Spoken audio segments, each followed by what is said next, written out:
bit later. Thank you very much indeed for inviting me. It's a great pleasure to come here. I'm going to take this off now, actually. I don't need this environment. Okay, so yes, I want to talk about language. Is this a good... can you hear me okay? Is it better? Okay, sorry. It's, okay, tell me, raise your hand if you can't understand something or if you can't hear me properly. Okay, so my name is Julia Sallabank. I'm going to talk about language revitalisation in the Channel Islands. So, where are the Channel Islands? Has anybody been there? No?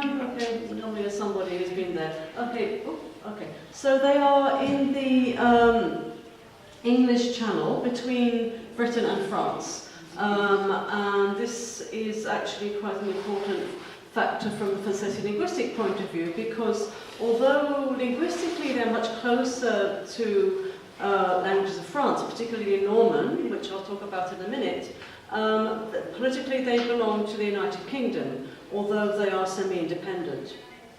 And that has a great importance from the point of view of language shift. Okay. So a little bit of background. As I said, Guernsey and Jersey are self-governing. If I go back, just one quickly, sorry. There are two kind of island, kind of mini-states here, okay? Jersey is the biggest island, and Guernsey and Jersey has a kind of local government of its own. Jersey, Home, Sub, Alderney, all the other islands belong to Guernsey, and that makes up another jurisdiction. So they are separate. The Channel Islands don't exist as a political entity. They're just a geographical entity. Politically they're separate. Okay, so they have their own parliaments. They are kind of semi-independent. They're what we call crown dependencies. Jersey has its own parliament, and Guernsey has its own parliament, which governs the other islands as well. But the smaller islands also have their own parliaments as well, which I think might be quite interesting to you from a political point of view. Okay, so the islands belonged to Normandy before 1066. I don't know how much you know about British history, but this date, 1066, is very important. It's when England was conquered by the Normans, and at that time the Channel Islands were part of Normandy. So instead of being conquered by England, they actually conquered England nearly 1,000 years ago. However, there has been what we might call considerable colonisation since then. You can see the populations are quite small, so altogether, probably the Channel Islands have fewer people than this city. Okay, but they are mini states in their own right. So Jersey has just over 100,000 people, Guernsey 63,000, and the smaller islands, as you can see, have quite small populations. But each inhabited island has its own language. And they are varieties of Norman, which is one of the language families of northern France. The French, France likes to make out that it's a monolingual country, but actually it has a number of regional languages. The Romance languages of France are divided into two main families, the Oil in the north and the Oc in the south. And Norman is part of the Oil family, but it also has some southern features.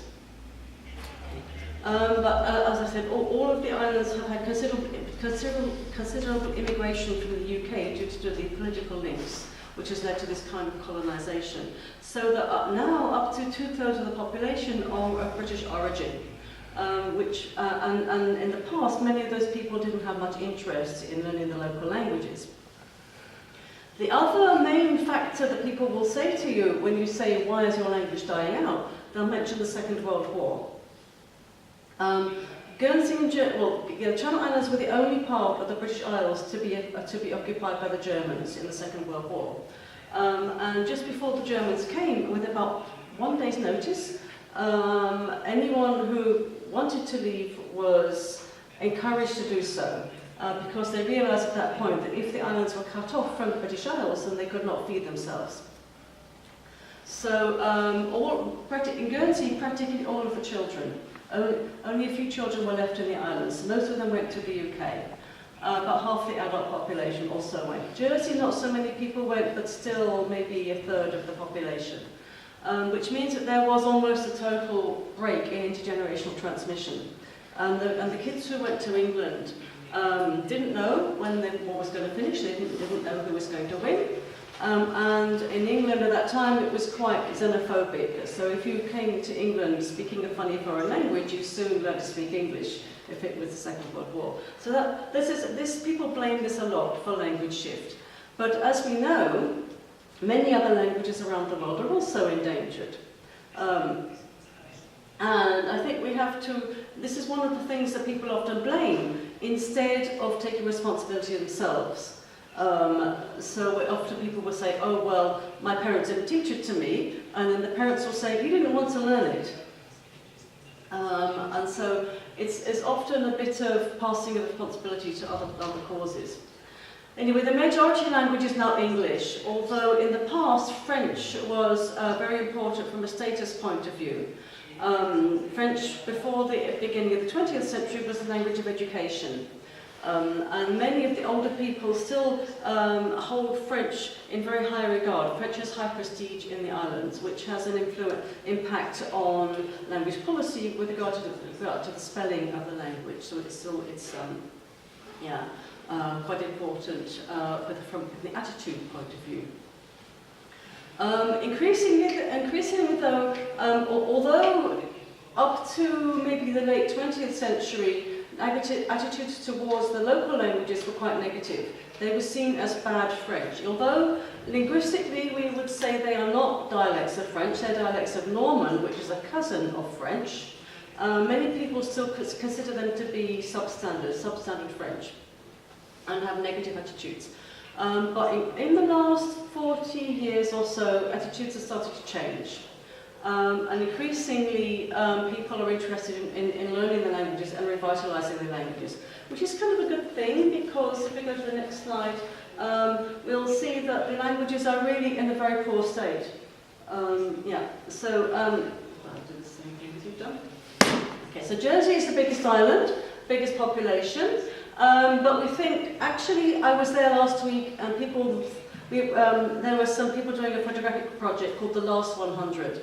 And actually my colleague there thinks maybe it might be difficult to find 100 fluent speakers now. And they're mainly very old. We don't think there are any native speakers under the age of 60, and possibly only 3 to 4 under the age of proficient speakers under the age of 65. Those are mostly second language speakers, new speakers. In Guernsey, we have a very similar. Can we just show the video of Guernsey? This is just to give you a taste of how it sounds. There's several people saying the same thing, which means welcome. Yes. Bonjour, c'est les bienvenus. That's the. C'est les bienvenus. Bonjour, c'est les bienvenus. He's now 24. Bonjour, c'est les bienvenus. Bonjour. Okay, thank you. So that's what Guernsey sounds like, spoken by both new speakers and older speakers. That young lad you saw there, he is now 24. He's at the University of London as well, at Goldsmiths College. He's giving a talk at SOAS actually next week. And it's quite shocking to think that he is the best outcome of the language teaching programme. Actually, and he really doesn't speak it anymore. Okay, so do you want to play a little bit about a second video?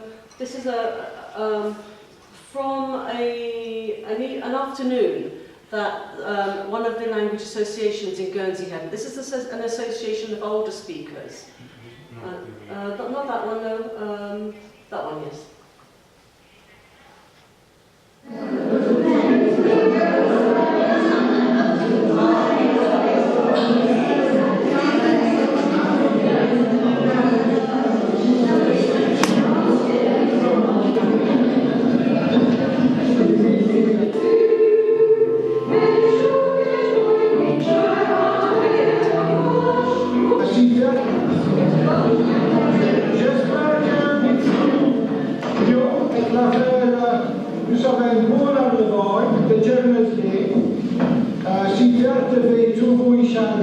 Stille waar.